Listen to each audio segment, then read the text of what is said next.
Bonjour à tous. Euh, Bienvenue à ce webinaire euh, qui sera donc dédié à la production des obligations déclaratives concernant les ressources humaines. Je m'appelle Robin, je suis accompagné aujourd'hui de Sarah ainsi que de Kevin. Nous travaillons tous les trois pour MyReport, MyReport qui n'est d'autre que la solution de business intelligence ou de BI française. Nous sommes ravis de vous rencontrer, enfin de vous retrouver aujourd'hui pour parler d'un sujet aussi concret que stratégique, à savoir comment faciliter la production de vos obligations déclaratives.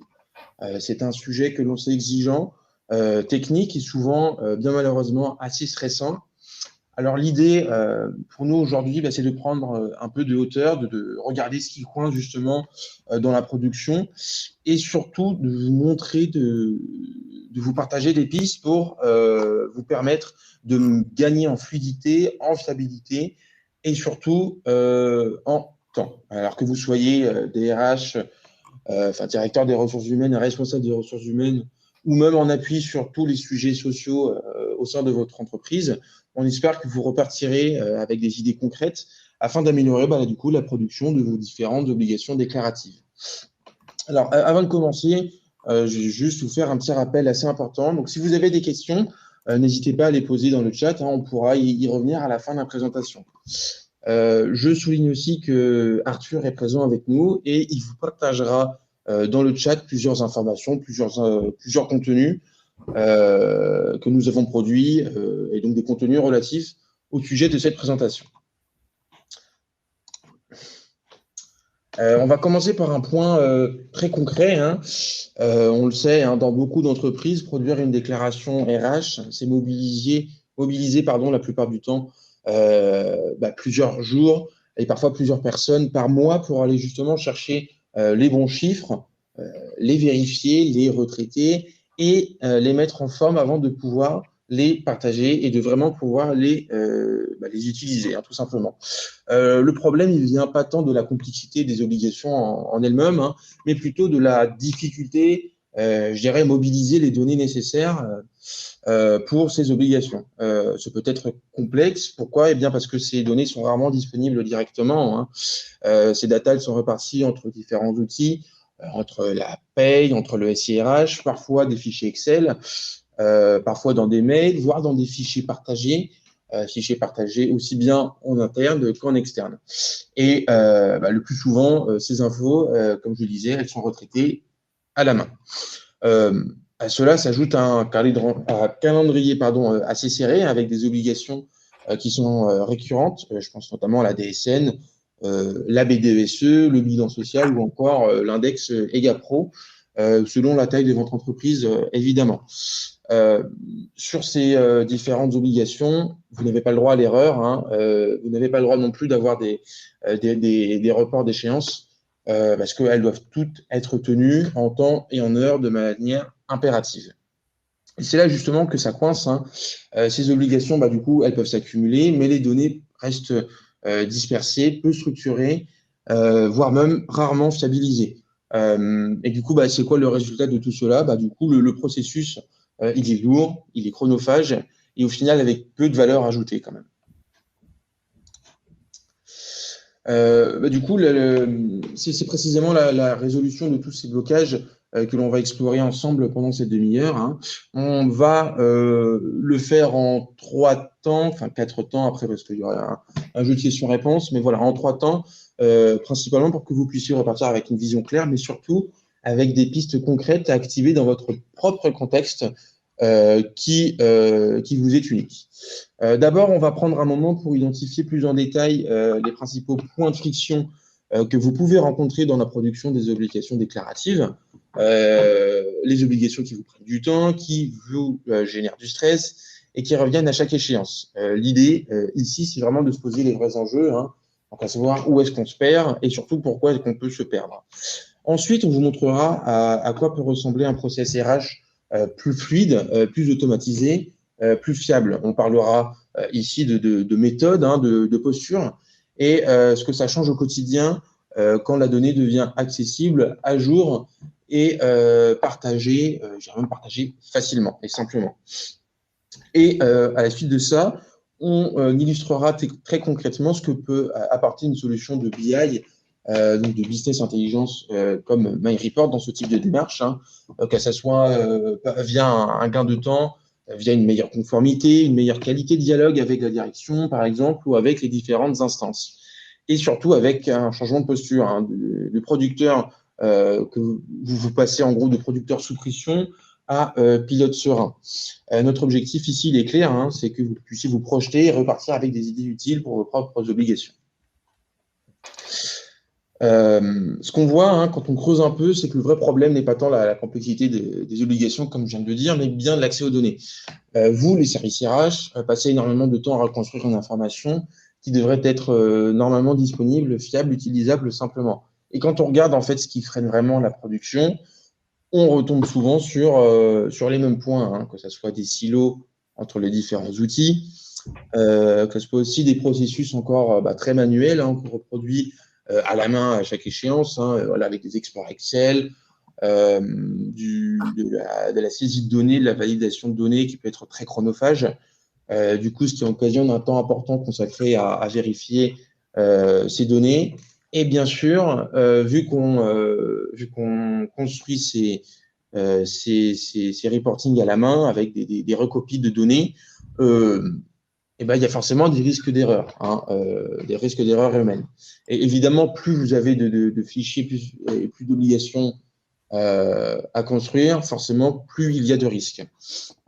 À la fin, du coup, ça ne devient pas juste un sujet d'outillage, hein, c'est aussi une limite structurelle. On ne peut pas produire efficacement quand l'accès à la donnée, il est aussi compliqué et il est aussi artisanal, je dirais. Voilà, donc vous l'aurez bien compris, c'est d'ailleurs indiqué sur l'écran, sans centralisation, sans fiabilisation, il n'y a pas de déclaration simple possible. Ce que vous ressentez au quotidien, c'est largement confirmé sur le terrain, hein. J'ai trouvé ce chiffre très intéressant de l'étude de PwC qui est sortie en 2024. C'est l'étude sur les DRH augmentés, hein, qui dit que 70% des ressources humaines placent l'optimisation de la productivité comme priorité numéro 1. Et en fait, ce chiffre il dit quand même beaucoup de choses, hein. D'abord, c'est que la fonction RH, elle est aujourd'hui au cœur des enjeux de performance. On attend d'elle qu'elle produise plus vite, de manière plus fiable, tout en gardant un haut niveau de conformité.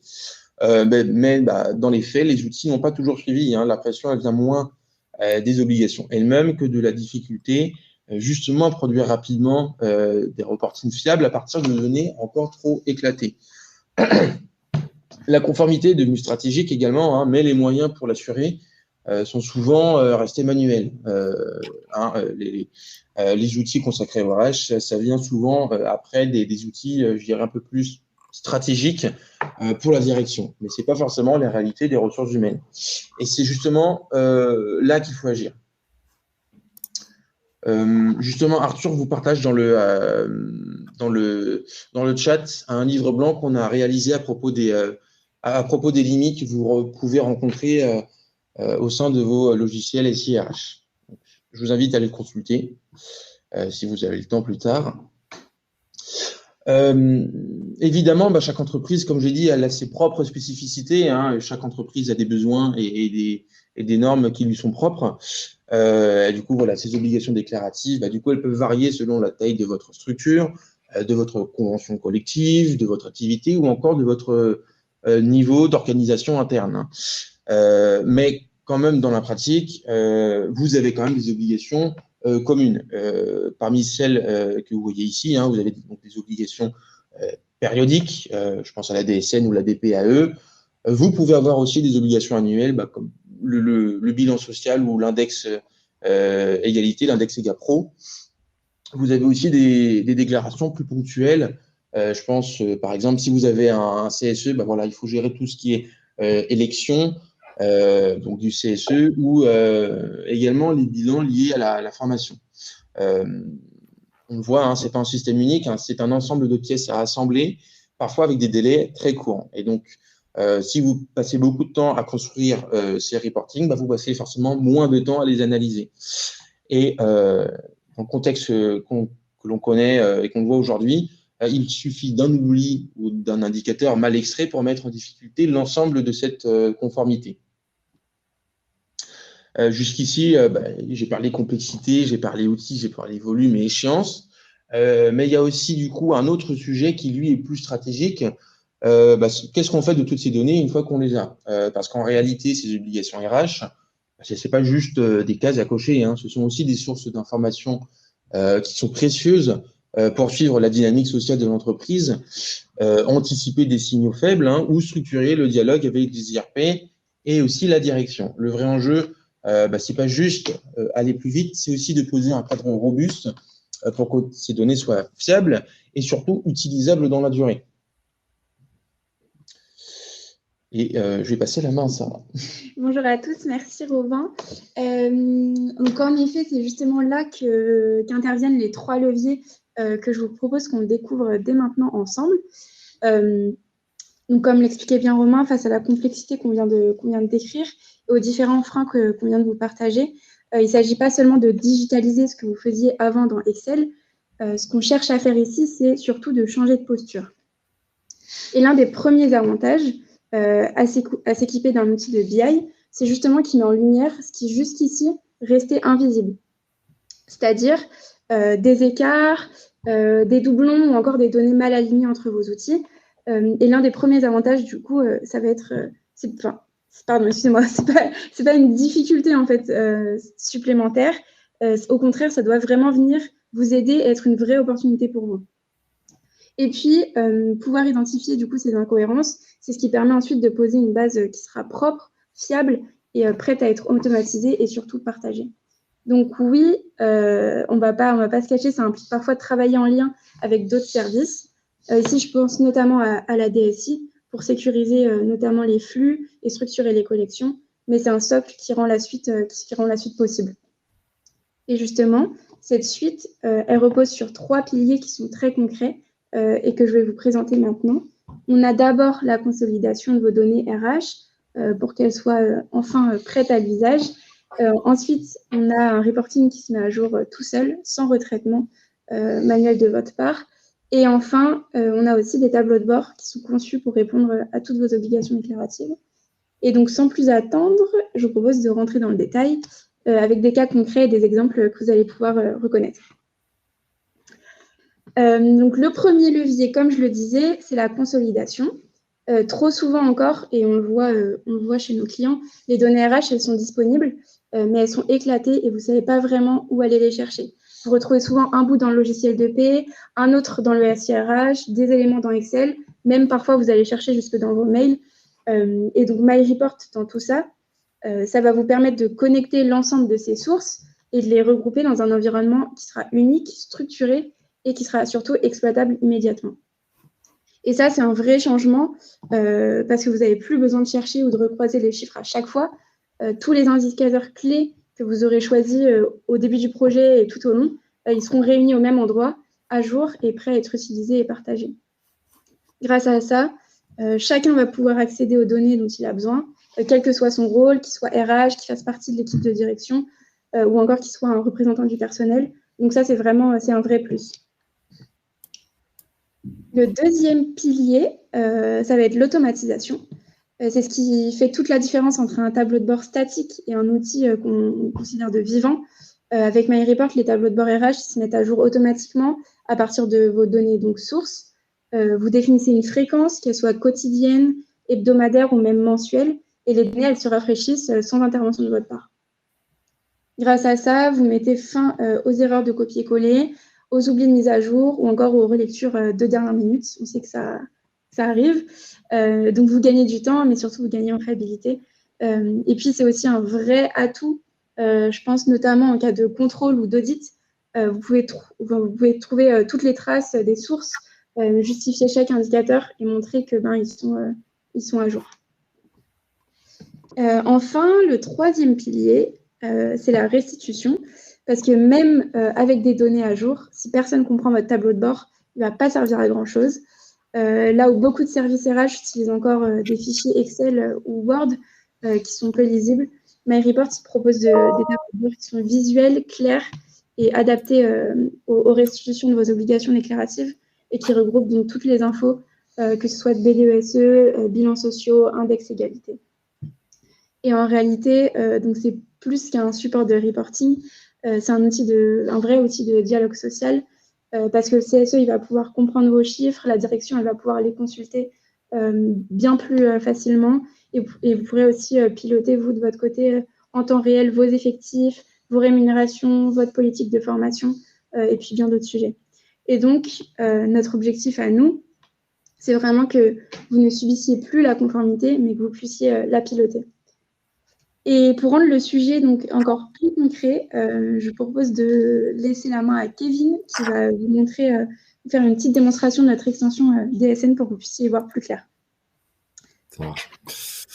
Et merci beaucoup Sarah, bonjour à tous. Je vais partager mon écran, ce sera plus simple. Alors, on va reprendre les sujets dans l'ordre. Moi, ce que je vais vous présenter, c'est ce qu'on appelle l'extension DSN. Avant tout, ce qui est important de comprendre, c'est que le fichier DSN, c'est ce qu'on va utiliser comme source pour cette extension.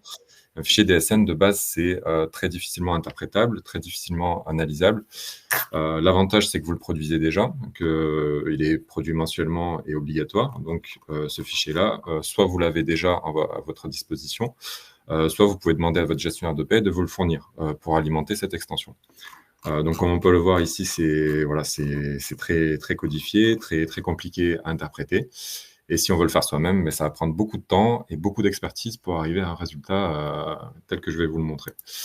Nous, ce qu'on propose, c'est une extension. Une extension, c'est un package dans lequel vous allez retrouver tout ce qui est nécessaire pour exploiter ce fichier DSN, en tout cas les fichiers DSN dans leur ensemble. Au niveau du format et de l'attendu, il faut juste que ce soit le même fichier DSN que celui qui est envoyé aux différentes plateformes, donc Net Entreprise, MSA. Et à partir de ce moment-là, vous pourrez utiliser ce package qui comprend donc l'extension en elle-même. C'est le package avec tout ce qu'il faut pour pouvoir sortir les tableaux de bord que je vais vous montrer, qui comprend les documentations, donc techniques pour faire le déploiement de l'extension et fonctionnel pour comprendre comment est faite l'extension, quelles sont les règles qui sont appliquées. Un fichier Excel avec différents onglets de contrôle. Ces onglets de contrôle vont concerner ce qu'on met à votre disposition dans l'extension. Et ensuite, quelques dossiers techniques. Donc l'extension, je vous montre, juste pour que vous compreniez un petit peu, c'est plus de 170 modèles qui viennent intégrer le fichier que je vous ai montré juste avant. Ces modèles-là vont parcourir chaque rubrique, vont extraire les données, vont les faire parler, vont les transformer en des données intelligibles. Et à la fin, vous aurez donc des modèles qu'on va vous mettre à disposition directement. Donc je vous montre ici, vous allez avoir des modèles concernant les arrêts de travail, les autres revenus, les effectifs, les heures supplémentaires, la masse salariale, les primes et la rémunération. Ces modèles-là, vous pouvez les exploiter donc soit directement dans les dashboards, donc je vais vous montrer, c'est très visuel, très facile à comprendre, ou soit dans des rapports Excel que vous pourrez constituer vous-même en sélectionnant les différents champs qui vous intéressent. Donc tout ça, c'est mis à votre disposition du moment que vous avez l'extension et vous pourrez faire des rapports sur tous les champs qu'on met ici, qui sont en fait des champs interprétés du fichier DSN. Je vais juste faire un petit disclaimer pour que vous compreniez bien comment on peut arriver à ce résultat-là. Les fichiers DSN, bon, c'est assez standardisé, ça fait un moment que ça existe, et vous avez des caps, on va dire, d'acceptation de l'intégrité du fichier. C'est-à-dire qu'un fichier doit être correctement constitué, et quand vous l'envoyez à Net Entreprise, il y a un certain nombre de contrôles qui sont faits. Mais ce sont des contrôles principalement structurels, des contrôles de présence de la donnée, de présence de catégorie, et ensuite ils font la somme de certains montants. Ça s'arrête plus ou moins là pour le côté intégrité de la donnée.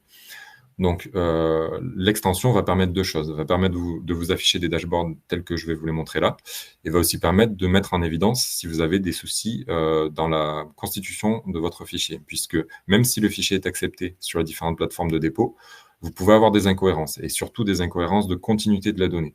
Et donc ça, au premier lancement, quand vous allez intégrer la totalité de vos fichiers, c'est là que tout va être mis en valeur. Et vous allez potentiellement détecter des problèmes dans vos process de saisie, par exemple, de fin de contrat, des saisies d'avenants à vos contrats, d'arrêt de travail qui seraient superposés, ce genre de choses. Donc tout ça, ça va être effectivement du travail au premier lancement, puisque vous allez identifier tout ce qui n'allait pas, qui était accepté, mais qui n'allait pas fonctionnellement. Je vous prends un cas très très simple. Récemment, j'ai eu un client il y a eu un rejet sur l'extension. Donc on s'est rendu compte d'une erreur au chargement des données. Le fichier avait été accepté côté plateforme de dépôt et en fait, il y avait un individu qui avait un contrat qui démarrait en 2022 et sa date de naissance était positionnée en 2020. Donc ça, c'est typiquement une incohérence qui est complètement invisible et qui ne sera pas rejetée au niveau des plateformes. Par contre, avoir un contrat qui débute 2 ans après sa naissance, c'est quelque chose qu'on peut quand même considérer comme anormal. Et donc, ça a permis d'identifier ce cas-là. Et il y a d'autres cas comme ça. Là, c'est vraiment un cas très facile à comprendre. Il y a d'autres cas où on peut avoir plusieurs fins de contrat, pour le même individu. Et tout ça, c'est mis en évidence dans cette extension. Donc, ça nécessitera un petit temps d'adaptation et du travail de régularisation pour que l'extension fonctionne correctement. Mais une fois que c'est fait, vous pouvez accéder à ces différents tableaux de bord. Donc, on a un ensemble de tableaux de bord qui est orienté autour du bilan social, avec un travail sur les effectifs, le suivi des arrêts de travail, les types de contrats. Rémunération, charges, accessoires, c'est plus une vision macro, c'est plus une vision au niveau de l'entreprise dans son ensemble. Profil collaborateur qui sera très utile pour préparer un entretien RH, où on va voir la synthèse de toutes les données importantes au niveau individuel, et un dashboard des anniversaires. Je vous montre le tableau de bord des effectifs pour que vous compreniez rapidement qu'est-ce qu'on peut obtenir grâce à cette extension. Donc, ce qu'il faut savoir, c'est que le tableau de bord ici est proposé à date et que tous les tableaux de bord que je vais vous montrer sont des propositions. Et c'est pas figé, c'est-à-dire que s'il y a quelque chose qui ne vous plaît pas, que vous voulez changer en termes de disposition, que vous voulez adapter, sur lequel vous voulez rajouter une condition, mais vous pourrez modifier ces tableaux de bord par la suite directement dans MyReport. Donc ici, on est sur le tableau de bord des effectifs. On a notre effectif à date, donc je peux sélectionner n'importe quelle date ici, et il va me recalculer tous les KPI qui sont présents ici. Lorsque je clique sur chaque KPI, j'ai le détail. Je sais de qui il s'agit, quel emploi cette personne occupe, quand est-ce qu'est son début de contrat, le type de contrat, son ancienneté. Enfin, j'ai toutes les informations liées à l'individu et à son contrat. Et ensuite, j'ai des indicateurs qui vont me permettre de piloter facilement toute la partie RH à ce niveau-là. Donc, le nombre de CDI, de CDD, les autres contrats, type mandats sociaux, etc. Les contrats d'apprentissage professionnel, pour savoir en termes de pourcentage à combien on est, pour savoir si on peut déclencher les différentes subventions, etc. La même chose pour les travailleurs handicapés, avec également dans l'onglet qui suit le pourcentage pour savoir si on peut prétendre aux différents seuils de subvention. La répartition ensuite par sexe, par âge, par ancienneté, par ETP. Et ensuite, sur les différents onglets, on va pouvoir avoir d'autres classements ici. Et toujours pareil, quand vous cliquez sur une donnée, vous avez le détail qui s'affiche. Et enfin, ici, par exemple, une analyse des embauches départ avec une vue très graphique sur l'année. Donc, 8 embauches, 5 départs. Je sais en vert quand est-ce et combien de personnes ont été embauchées. Voilà. Et en rouge, combien de personnes sont parties. Avec le calcul automatique du turnover, la possibilité de sélectionner par type de contrat pour pouvoir exclure et ajuster le turnover, et toujours pareil, des indicateurs secondaires pour bien comprendre la qualité de cette donnée. Derrière, je vous montre très rapidement d'autres exemples au niveau, par exemple, des arrêts de travail, avec le nombre de journées d'arrêt de travail, le taux d'absentéisme calculé automatiquement, le top 5 des personnes qui ont le plus d'arrêt de travail, la répartition par type et par motif d'arrêt de travail, et la répartition sur l'année. Toujours très graphique, très facile à comprendre. Et quand vous cliquez dessus, vous avez le détail. Type de contrat, je vais passer dessus. Rémunération, charges, accessoires aussi. Et je vais vous montrer le profil collaborateur. Donc là, c'est quelque chose qui peut être très utile au niveau RH. Donc imaginons qu'on soit sur la campagne d'évaluation des individus dans l'entreprise et on veut préparer l'entretien. La RH va pouvoir ouvrir ce dashboard, sélectionner la personne ici dans les conditions, et on va avoir tout l'historique avec le salaire brut de cette personne, les différentes charges, quand est-ce qu'a été sa dernière augmentation, donc très important juste avant l'entretien, le nombre d'heures que cette personne a fait, et ici on va pouvoir suivre l'évolution, donc s'il y a eu une explosion des heures supplémentaires ou des primes particulières, etc. Donc tout ça est tracé et on peut l'analyser. Ici on est sur la partie synthèse, j'ai également la place de cette personne dans la rémunération de l'entreprise. Donc ici, on est sur une personne qui se situe à peu près au milieu en termes de rémunération. Et vous pouvez croiser ça avec des axes analytiques. C'est-à-dire que en plus des informations présentes dans l'extension et dans dans le fichier DSN, vous pouvez enrichir grâce à des fichiers de paramétrage qu'on fournit avec l'extension et rajouter des choses qui n'existent pas en fait dans le fichier, par exemple les axes analytiques. Et donc, vous pouvez attribuer à des personnes un service, une BU, tout type de regroupement que vous pourrez ensuite réutiliser ici. Et par exemple, si j'avais mis le service de cette personne, je pourrais par exemple filtrer sur le service marketing et j'aurais la place de cette personne en termes de rémunération dans son service. Et du coup, ça prendrait beaucoup plus de sens pour le comparer et pour discuter autour de son augmentation. Quand vous voulez plus de détails, vous avez les différents onglets. On va pouvoir rentrer dans, par exemple, le détail des primes, indemnités et gratifications, où je vais pouvoir voir ici, par exemple, c'est la PPV qui est exposée en jaune, avec les indemnités congés payés juste en dessous, et une prime exceptionnelle liée à l'activité. Et donc, vous avez tout le détail de ces différentes primes. J'ai la part de ces primes sur le salaire. Ensuite, je vais pouvoir voir les autres revenus, avec, par exemple, les cotisations de frais de santé, la prévoyance, éventuellement des avantages nature comme une voiture de fonction, ce genre de choses, et la part que ces avantages représentent sur son salaire. Les heures supplémentaires, s'il y en a. Donc ici, on voit qu'il n'y en a pas eu énormément, uniquement en septembre. Et ensuite, les différentes augmentations. Voilà, je peux voir que cette personne, par exemple, est augmentée de 3% en juin 2019 et de 14% en septembre 2019. Donc si l'entretien se situe, par exemple, en novembre 2019, on saura qu'elle a été déjà augmentée 2 fois dans l'année. Donc, à ce niveau-là, la RH pourra prendre les mesures nécessaires et expliquer, en tout cas, pourquoi l'employé ne sera pas augmenté en novembre. Voilà, donc c'est vraiment un dashboard de préparation d'entretien annuel très utile au niveau des RH. Et enfin, on a des dashboards plus classiques, on va dire, avec les anniversaires, avec une mise en valeur des dates importantes pour les anniversaires. Ici, on va voir les différents employés, leurs anniversaires d'entreprise. Par exemple, ici, on voit en rouge, ça va être les 25 ans dans 23 jours de cette personne. Donc, prévoir peut-être quelque chose, une communication, un événement. Et voilà. Et ici, on va pouvoir voir les 10 ans, les 5 ans, etc., etc. Et ici, les anniversaires civils. Voilà. À côté de ça, tout à l'heure, Robin parlait d'autres utilisations. On a également une proposition autour de l'index femmes-hommes.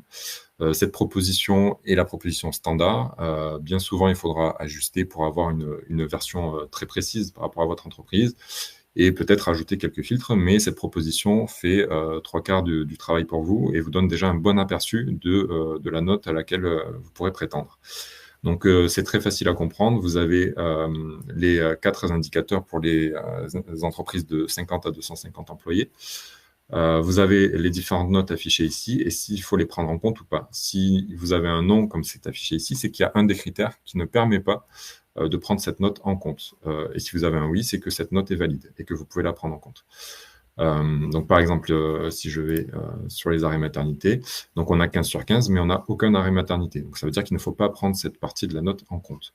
Par contre, quand vous êtes ici, vous avez le détail des 10 plus hautes rémunérations. On voit très bien qu'on a les 10 personnes concernées et qu'on a une note qui est tout à fait valide. Vous avez également une mise en valeur des personnes qu'il faut exclure du calcul, avec un taux d'inactivité, par exemple, trop important sur la période sélectionnée. Et donc, elles sont affichées en rouge avec leur taux d'inactivité. Et donc, ces personnes-là, vous pouvez très facilement les exclure en les cochant ici directement. Voilà. Et ça vous permet d'ajuster votre calcul. Donc, c'est la proposition qu'on fait autour de l'extension. Je rappelle que cette extension et surtout les résultats dépendent fortement des données que vous mettez en entrée et qu'il y aura peut-être du travail pour nettoyer vos données et bien comprendre si vos process sont en ligne pour produire ce genre de résultats. Mais une fois que vous avez vos données propres, vous pouvez prétendre à tout ça. Et derrière, comme je vous ai dit, c'est vraiment une proposition. Vous pouvez tout à fait repartir de ce que j'ai fait et l'adapter pour que ça corresponde à vos besoins. Par exemple, si vous voulez adapter tout ça pour en faire des tableaux de bord CSE, complètement anonymisés et non individualisés pour pouvoir les présenter dans des comités, etc. Voilà. J'ai terminé la présentation, je vais rendre la main. Merci Kevin. Merci, et n'hésitez pas à poser vos questions dans le chat sur la démonstration de Kevin, sur l'extension des SN, ou sur la présentation plus largement. Pour rebondir donc là-dessus, sur cette démonstration assez concrète, on voulait aussi vous partager un exemple assez parlant de ce que permet MyReport. Donc ici, on a choisi le cas de Verdier Voyage, qui est un groupe de plus de 200 collaborateurs dans le secteur du tourisme. Chez Verdier, le pilotage RH s'appuyait sur un fonctionnement lourd, avec des extractions manuelles, des dépendances à la DSI pour le moindre ajustement de données, et un temps considérable surtout mobilisé pour construire les reportings réglementaires. Avec MyReport, l'entreprise elle a pu centraliser ces données issues de multiples sources, donc logiciels de paie, SIRH, comptabilité, le tout dans un référentiel unique. Ils ont aussi pu automatiser leur actualisation et déployer des tableaux de bord prêts à l'usage pour les équipes RH.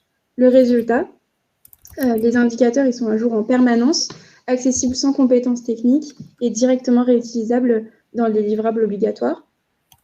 Et puis, donc, vous voyez à l'écran ce retour de Benjamin qui illustre bien ce que permet la BI appliquée aux ressources humaines, s'émanciper donc des contraintes techniques, fiabiliser les données sensibles et réallouer surtout le temps gagné à l'analyse et à la stratégie RH plutôt qu'à la collecte de vos données.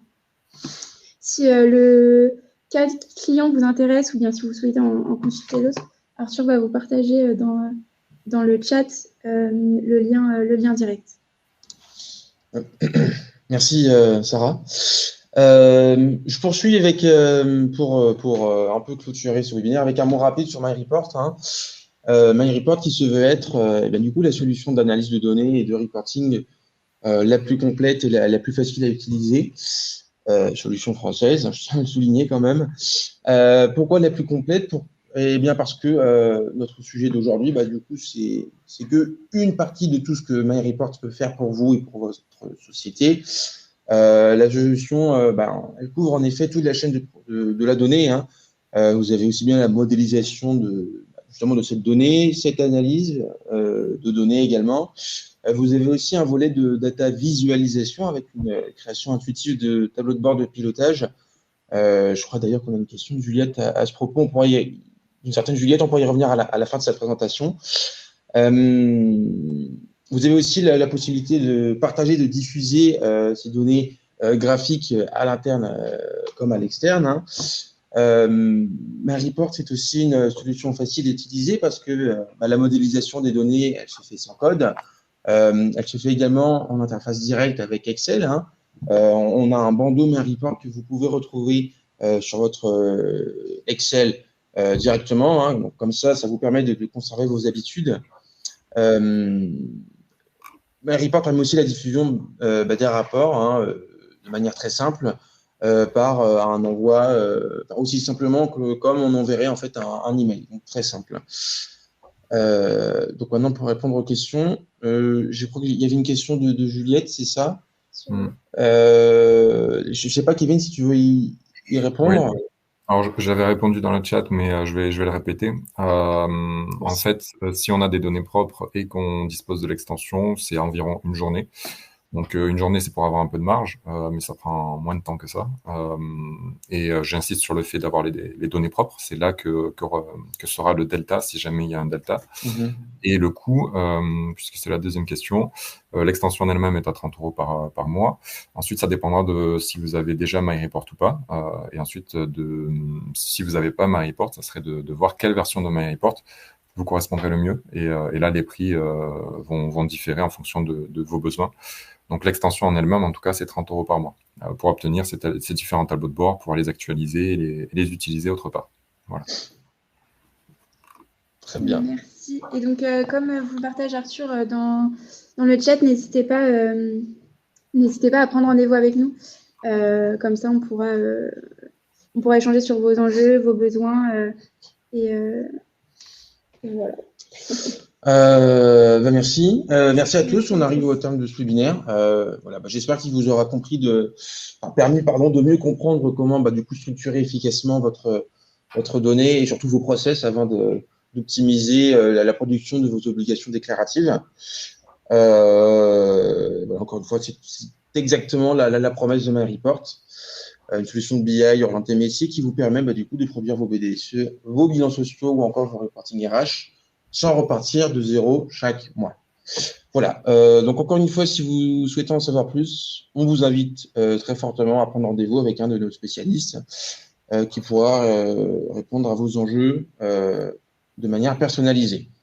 Voilà. Je tiens aussi à préciser que tous nos contenus que vous pouvez trouver sur notre site sont accessibles directement sans formulaire. Donc, si vous avez envie d'avoir plus d'infos sur les reporting RH ou autres, ailleurs, pas forcément que RH, je vous invite à aller consulter notre site internet. Voilà. Merci à tous et à très bientôt. Au revoir. Merci.